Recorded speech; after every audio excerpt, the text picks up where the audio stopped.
palavra de hoje é a continuação da semana passada, continuação e conclusão, né? Está em Provérbios capítulo 3.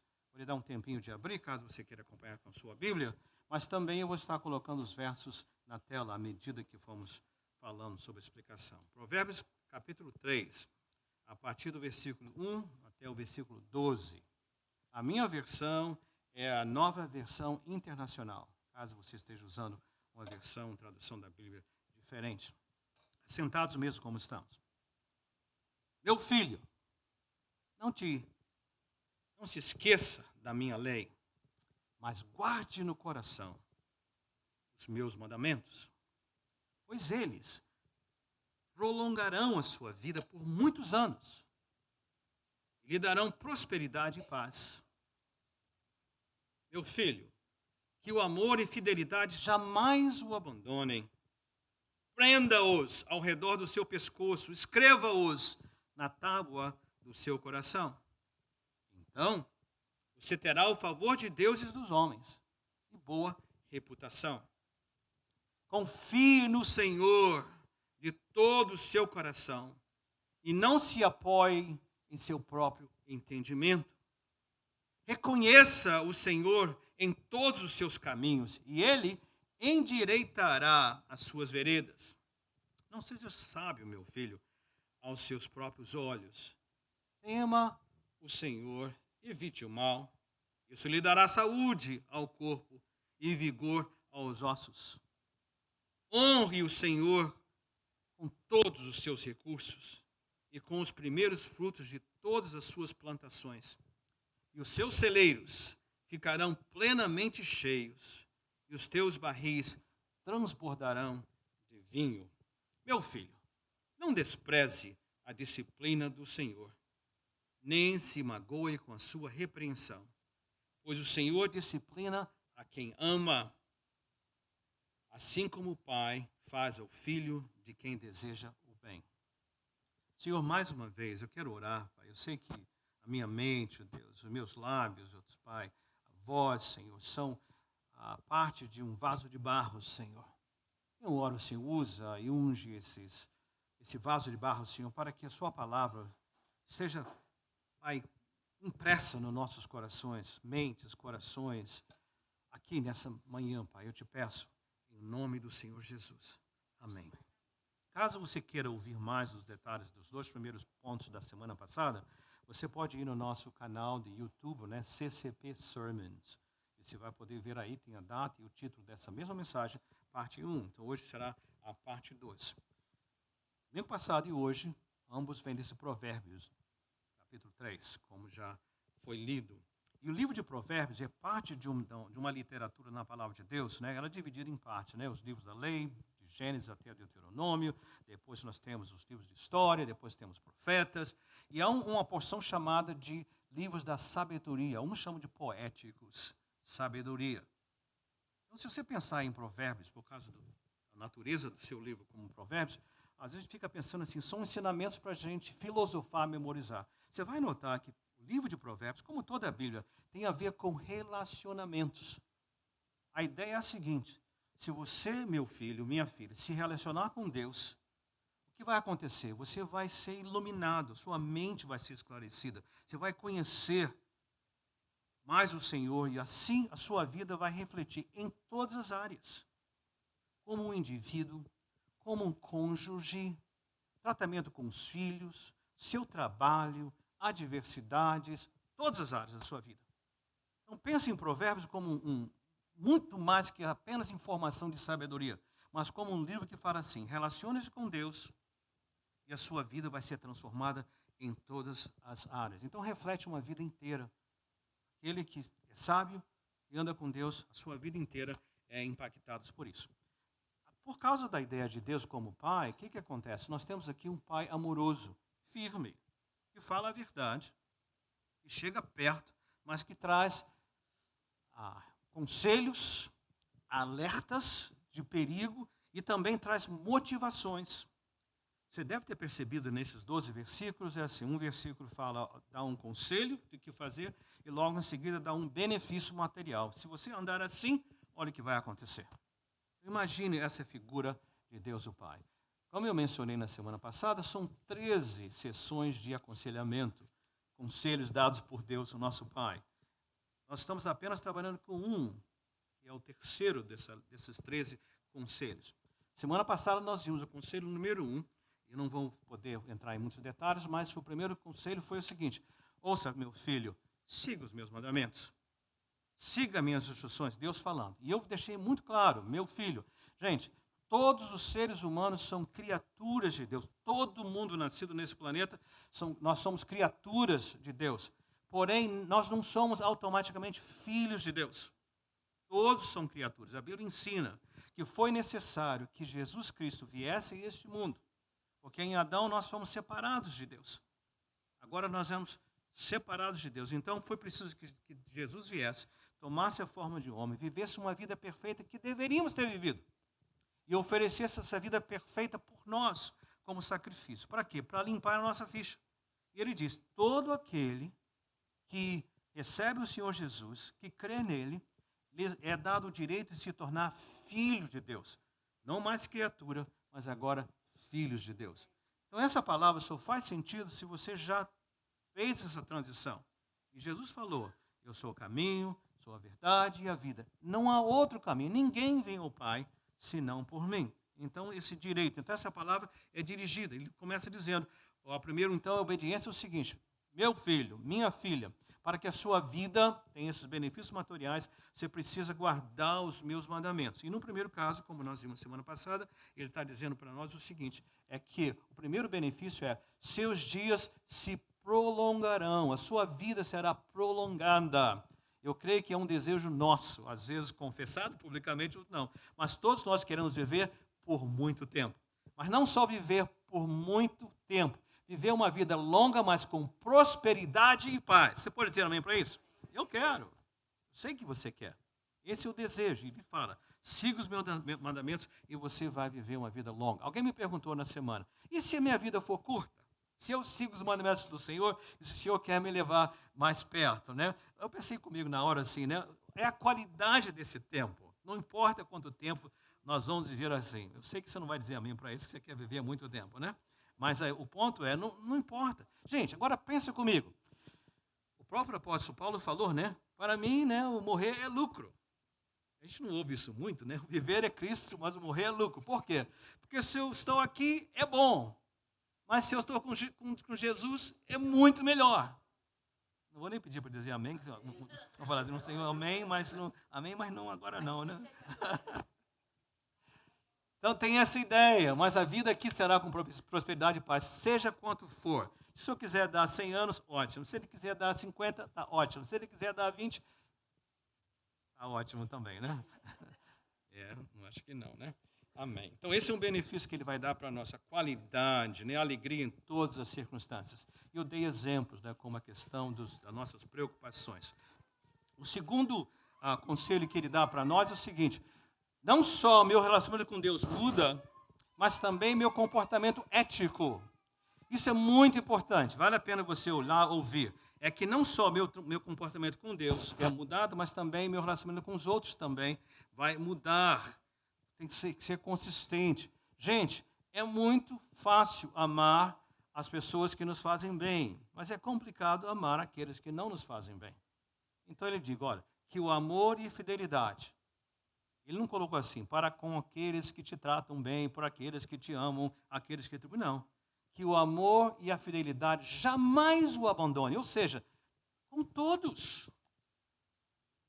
A si mesmo, com os outros que nos amam, com aqueles que não nos amam, com pessoas que nos tratam com justiça, com todo mundo. Ele fala isso para nós. Ele prenda no seu pescoço, escreve nas tábuas do coração, para que seja consistente.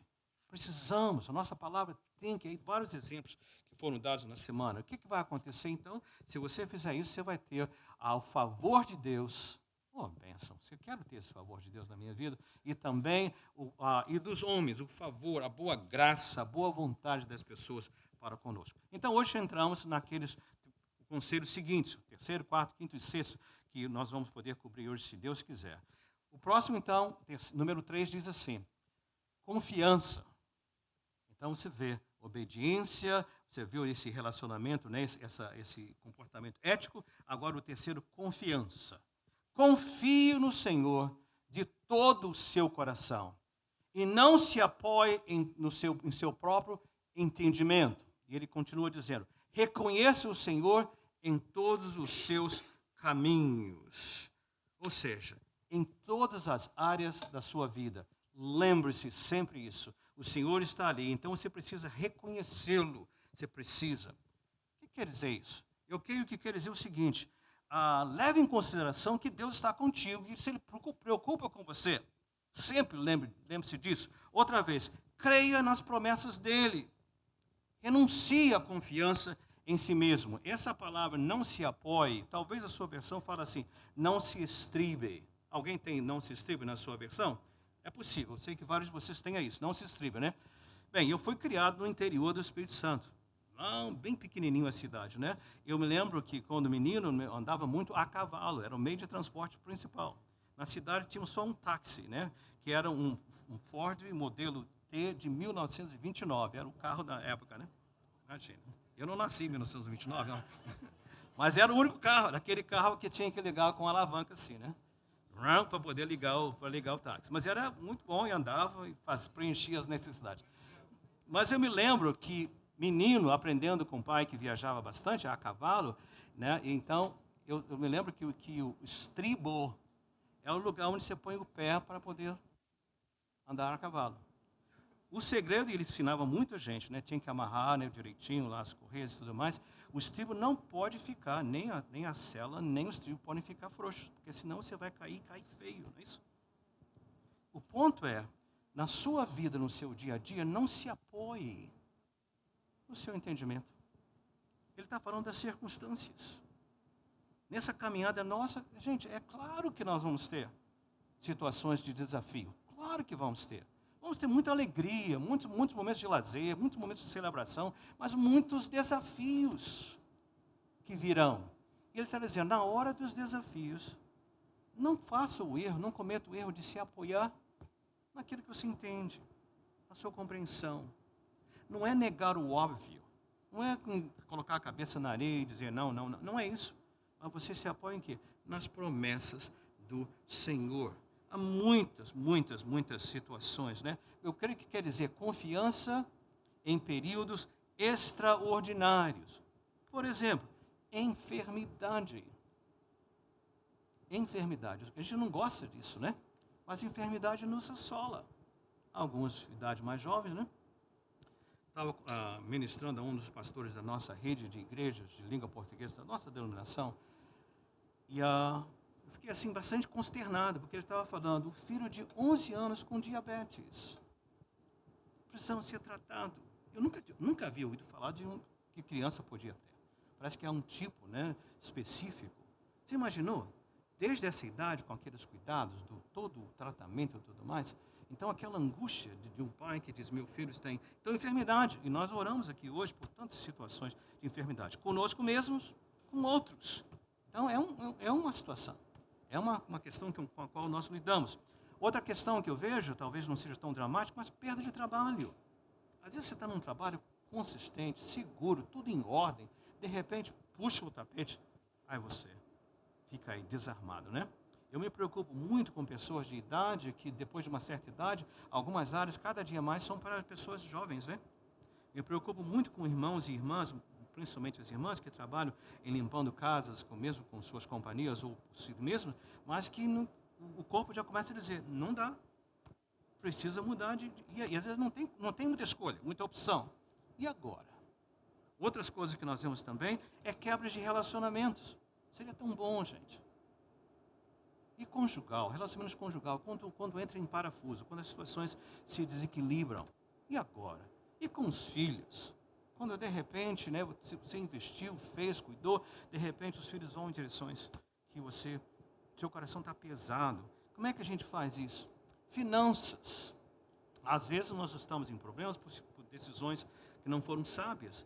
Mas quantas vezes circunstâncias que não dependem de nós acontece. Então o Senhor fala para nós, meu filho, confie no Senhor de todo o seu coração. De todo o seu coração. Coração é sentimento, vontade, intelecto, na mente.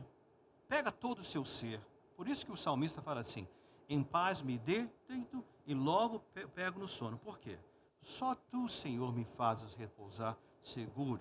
Eu sei que existe insônia, que é uma questão, né, física, às vezes que precisa ser tratada com medicamentos e tudo mais. Mas muitas vezes é preocupação. Eu estou preocupado com alguma coisa que ainda vai acontecer. Então essa preocupação, ela está dizendo, é que eu estou preocupado. O que eu vou fazer? Ao dizer assim, Senhor, eu vou descansar. Se você olhar no Salmo 4, ele vai dizer para você o seguinte, os primeiros versículos, o mundo está em chamas, os inimigos estão à porta, mas ele disse, eu vou dormir. Você vai dormir com essa guerra amanhã? Vou. Por quê? O Senhor, em paz me deito e logo pego no sono, porque, Senhor, só tu me fazes repousar seguro. Está pegando essa ideia? Ele está dizendo, filho meu, olha o meu conselho, descanse no Senhor. Nós temos feito tudo aquilo, né? Há um outro texto que você pode olhar em casa, 1 Coríntios 10, 13, diz assim, você não precisa abrir, só anote, você pode ler depois. Fala assim, outra promessa, outra orientação, outra palavra de Deus. Não vos sobreveio tentação. Para tentação, coloca, não vos sobreveio prova, teste, tribulação, que não fosse comum aos homens. Ou seja, o que você está sentindo, está passando, está enfrentando, outros também estão enfrentando. Mas aí o Senhor entra na história e fala assim, mas Deus é fiel. E Ele é fiel em que maneira? De que maneira que Deus é fiel nessas crises, nessas adversidades? Deus é fiel porque Ele diz assim, Ele não vai permitir que você seja testado além do que possa suportar. Captou? Tem hora que eu penso assim, não dá mais. Se o Senhor não colocar a sua mão de alívio, eu vou desfalecer. O Senhor está dizendo o seguinte, eu não vou permitir que passe, eu sei até onde, eu criei você, eu sei até onde posso ir. E aí para. E Ele acrescenta mais ainda. Não só eu vou dizer, teste, pare, mas Ele diz o seguinte, eu vou lhe mostrar um meio de escape, uma maneira de sair. Eu vou abrir um caminho onde não há caminho. Eu sei que falar e viver são totalmente diferentes. Mas essa palavra para dizer o seguinte, filho, filha, descanse no Senhor. Confie nele. Descanse no Senhor. O Senhor não veio através de Jesus apenas para garantir vida eterna, que já é ótimo. Mas Ele veio também para prolongar os seus dias aqui com paz e prosperidade. E uma das áreas, confie no Senhor. E Ele, o benefício que Ele virá é o seguinte, Ele endireitará as suas veredas. Ou seja, estavam tortas por causa das circunstâncias. Mas quando eu confio no Senhor, o que acontece? Ele aplana, Ele endireita, Ele fica tudo direitinho. Amém para isso? Então você sentiu essa questão, né? E também uma outra promessa que você pode guardar e ler em casa também, né? Em Isaías 41:10, é um verso favorito meu. Deus falando ao povo de Israel, né? Através do profeta, né? Então, o povo de Israel estava numa situação terrível, exilados, longe de casa, tudo destruído, sem futuro. Deus falando para eles, não temas, pois eu estou com você. Por isso não tema, pois estou com você. Não tenha medo, pois eu sou o seu Deus. Não é porque você é forte, não é porque você... Não por isso, não, pois eu sou o seu Deus. Eu o fortalecerei, eu o ajudarei, e eu o segurarei com a minha mão direita vitoriosa. Eu creio que qualquer mão de Deus, esquerda ou direita, já serve. Mas ele quer dizer o seguinte, ó, se você é destro no dia da direita, né, então a minha melhor mão vai segurar você. Você pode dizer amém para isso? Então, tome confiança, filho. Você que é filho, confie no Senhor. Mas Ele dá mais conselhos também, além dessa confiança. Ele fala o seguinte, olha, seja humilde. Não seja sábio aos seus próprios olhos. Tema o Senhor, evite o mal. Outra vez, não dependa do seu intelecto, não dependa do seu raciocínio, não dependa das suas forças. Esse temer, assim, é reverência. Dependa de Deus. Mas Ele está falando isso para nós, o Pai amoroso falando para nós, por quê? É comum que nós vamos depender, é como default, nem sei como é que é essa palavra em português, você automaticamente volta para si mesmo. Pega Em vez de, Senhor, às vezes a minha oração tem que ser, Senhor, eu preciso confiar no Senhor. Daqui a pouco estou eu preocupado de novo. Senhor, aqui eu de novo. Me ajuda, para a gente não caia nessa armadilha. E por que ele faz isso? Ele diz o seguinte, você já sabe disso, né? Porque isso lhe dará saúde ao corpo e vigor aos ossos. Você quer vigor? Você quer saúde, né? A palavra de Deus fala assim, o coração, né? Alegre, a formoseia, o rosto. Você quer ficar bonito? O coração tem que estar em paz. As rugas se vão, as preocupações vão embora. E ele traz vigor aos ossos. Eu creio que isso é muito claro para nós, né? A ideia é assim, seja humilde. Quando a gente começa a ficar com porque muitas das nossas enfermidades são psicossomáticas, não é isso? A gente se preocupa e fica doente do físico. Você vai no médico, faz uma bateria de testes e diz, não tem nada errado com você. O que está errado? O psique. Então ele está dizendo, seja humilde. É um teste para nós. Ele vai cuidar de nós. Esse vai ser o benefício espiritual. E principalmente que ele fala assim, isso dará saúde e vigor aos ossos. Né? Eu ainda estou naquela fase de fazer fisioterapia, né? Cardiac rehab, que eles chamam, né? 3 vezes por semana, 8 às 9. Toda semana, aquele negócio, né? E a gente em cima de você, te monitorando de tudo que é jeito, né? Mas o que eu me alegro é o seguinte, está cheio de gente ali, né? Eu sou o mais fortinho de todos eles ali. Se não sou, me sinto assim. E eu falo, o vigor da sua... Aí tem que fazer o aquecimento, dando a volta naquele lugar ali, onde eu corto por trás das colunas, passo na frente dos outros, que eu falo o seguinte, né? Esse pessoal está muito devagar, vamos lá. Mas me fez lembrar disso aí. Me fez lembrar disso aí, né? Vigor, o Senhor faz isso conosco. Ele dá alegria ao nosso coração, Ele faz isso conosco. Mas seguindo para nós podermos concluir, o próximo conselho que Ele dá para nós é o seguinte, gente, eu coloquei assim, adoração. Honre o Senhor com todos os seus recursos e com os primeiros frutos de todas as suas plantações. Obviamente, na época que o provérbio foi escrito, a riqueza principal, o trabalho principal era na agricultura. Então, por isso, eram os recursos que eles possuíam, ou aqueles que cuidavam de rebanhos, coisas assim, né? Mas o que ele está dizendo é o seguinte, em inglês, nós chamamos worship. Adoração é traduzido para worship. Se você olhar no dicionário, você vai ver que worship é dar valor, atribuir valor. Então, quando você atribui valor a Deus, e você faz aqui, ele está dizendo de maneira material. Quando eu trago dízimos e oferta, o que eu estou dizendo? Senhor, eu reconheço que o que eu estou trazendo é porque o Senhor deu. Porque se o Senhor não desse, eu não podia dar. Então, toda vez que eu oferto, o que acontece? O Senhor está sendo honrado. Essa é a maior motivação. Isso não é conversa de pastor para você ser generoso nas contribuições, não. Isso é promessa de Deus. Ele fala. Nós precisamos experimentar isso. Tá? Nós temos muito orgulho de ver como Deus tem trabalhado na nossa área, na nossa vida. Nós temos outras falhas na nossa vida, mas essa área de contribuição tem sido muito, muito boa. Os antigos vão se lembrar, né, quando o Reinaldo e o Michael Wallace me convidaram para considerar, né, me levaram para um jantar lá no Menlo Park Diner. Passo sempre por ele, então sempre estou vendo, me lembro daquele dia tão feliz, né? Me chamaram para comer fora, né? E disseram o seguinte, olha, nós queríamos que você considerasse o nosso pastor.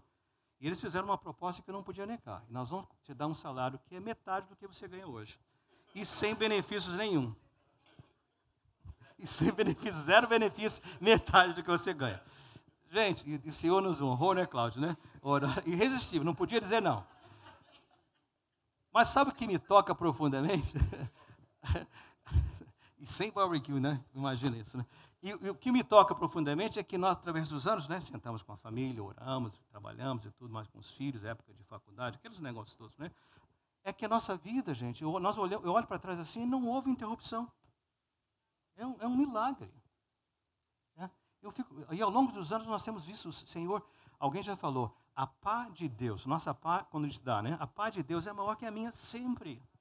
Mais a gente dá, mais Ele dá. Mas nós não fazemos isso pela troca, porque é a ideia de honrá-lo. O Senhor diz, Pai, vem o que seja.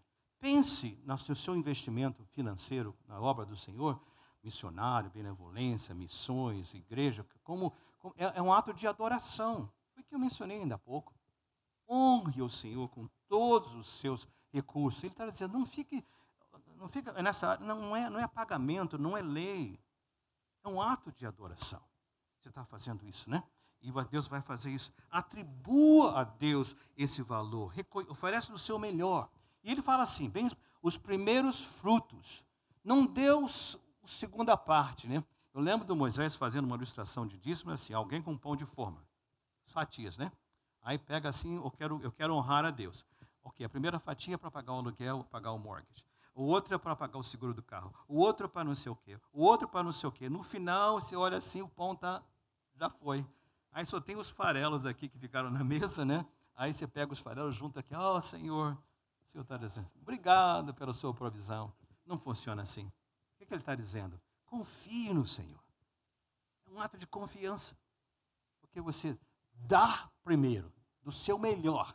Senhor, aqui está o meu melhor. Agora vamos ver a sua ação e direção no resto. Sem esse ato de oração, de dependência, você não vai ter. E o que ele promete? O que Deus promete? Gente, isso aqui não é evangelho da prosperidade, não. Mas é promessa do meu Deus. Há um verso no livro de Salmos que fala assim, eu fui jovem e agora sou experimentado. Mas eu nunca vi o justo mendicando o pão, nem seus filhos, né? Eu estou parafraseando, né? Gente, que palavra poderosa! Então, qual vai ser a bênção?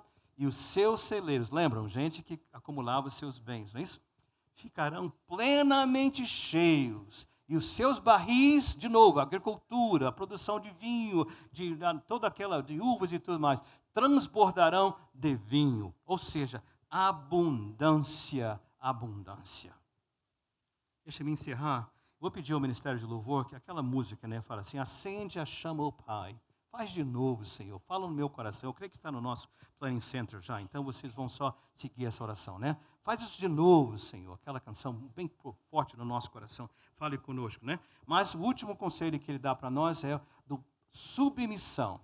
Isso aqui não é para falar assim, positivo, no final vir mais puxar o tapete. Não. Seria tão bom que você e eu fôssemos as pessoas mais certinhas do mundo. Deus falou, eu faço. Seria tão bom que nossos filhos falassem, filho pequenininho, né? Não toque nessa coisa quente. Quando você vira as costas, onde que ele quer tocar? Na coisa quente. Quando o nosso netinho mais novo nos visita, o que acontece? Tem que tapar tudo que é buraco, de tudo que é tomada. Tem que colocar. Tem que colocar uma cordinha em todos os armários. Tem que colocar aquela cerca em todas as escadas. E se bobear, né, eu me lembro, né, Cláudio, correndo assim, bobear, esquecer um momento, sobe pela escada fora. Ele sabe subir bem, mas na hora de descer é um desastre. Aí vem... O Senhor fala conosco. Filho, não despreze a disciplina do Senhor. O que é disciplina? E é o pai amoroso que diz o seguinte, filho, não pode, por aí não vai. Vou talvez apertar uma situação, para quê? Para que você tenha os benefícios, porque senão você vai ficar por aí. Nem se magoe. Tem gente que fica chateado com Deus. Ah, Senhor, lembre-se, Ele tem o melhor em mente para você. Tenho certeza que nós, crianças, adultos, quando os pais nos repreendem, a gente não gosta na hora. Quando alguém, um irmão, nos aponta algo, a gente fica meio aborrecido. Mas é para o nosso bem. Nós temos que confiar nisso, principalmente em relação a Deus. São momentos de ensino, então submeta-se. Confie nele. Ele vai cuidar de você. Ele vai desenvolver na sua vida, a desenvolver obediência. Vai te ensinar a confiança com o Senhor, humildade. Não dependa só dos finais felizes, das histórias. Nós temos que ser igual aqueles amigos de Daniel, né? Quando eles são ameaçados de ir para a fornalha, eles dizem, olha, Deus é capaz de livrar, mas se não levar, está tudo bem. Ou como Jesus dizendo lá, Pai, se é possível, faça de mim esse cálice. Mas não seja a minha vontade, a sua vontade. Confie nele, descanse nele. Permita que ele possa trabalhar na sua vida, para que você possa descansar. E ele diz, por que tudo isso? Por que eu devo ser submisso? Porque o Senhor disciplina a quem ama. Toda vez que o Senhor me chama a atenção, puxa a minha orelha, o que está acontecendo? Eu estou ouvindo ele dizer, filho, eu amo você. Porque eu amo você, eu não vou permitir que você continue nesse caminho. Lembre-se, porque nós somos filhos, sou parte da família de Deus, eu sou filho de Deus. Meu Pai me ama muito, por isso Ele me chama a atenção, por isso Ele cuida de mim. Notaram os conselhos? Filho, através de Jesus, relacionamento com os demais, comportamento ético, independente se os outros merecem ou não. Aliás, até quando eles não merecem, a gente precisa fazer assim, né? Confiança no Senhor, humildade, dependência total e submissão à entrega ao Senhor. Esse cântico que nós vamos encerrar o culto com ele, os antigos talvez se lembrem, porque é um cântico que já fala que foi o autor Steve Green, e ele morreu bem jovem. Ele estava fazendo trabalhos evangelísticos numa missão, e eles pegaram um avião de um lugar para outro, e aconteceu, o avião caiu. Ele e todos que estavam com eles foram estar com Jesus. Mas até essa canção ecoa através dos anos. Porque é uma oração que diz assim, tem uma parte que diz assim, acende a chama, ó Pai. Essa chama que um dia brilhou. Para alguns de nós talvez seja começar essa caminhada. Para outros, Senhor, eu tenho como que as ondas estão me levando para longe. Mas hoje, Senhor, seja o dia de me trazer de volta para perto. Eu quero estar. Tua face eu quero ver, como cantamos anteriormente, o Unísio vamos falar outra vez. Tua face, Senhor. Oh, Senhor, eu quero que seja o seu clamor, a sua oração. Imagina o Pai amoroso está dizendo, vem filho, vem filha, nós vamos endireitar esse caminho. Estou contigo, vou cuidar de você, sei que é melhor para você. Às vezes eu vou ter que puxar a sua orelha, mas é para trazer você de volta, para você poder descansar e confiar em mim. Em nome de Jesus. Amém? Pai, faz essa obra em nós. Tua face nós queremos ver. Acende a chama, oh Pai, que um dia brilhou. Traz de volta, Senhor. Descansar no Senhor. Em nome de Jesus. Fiquem de pé para cantarmos.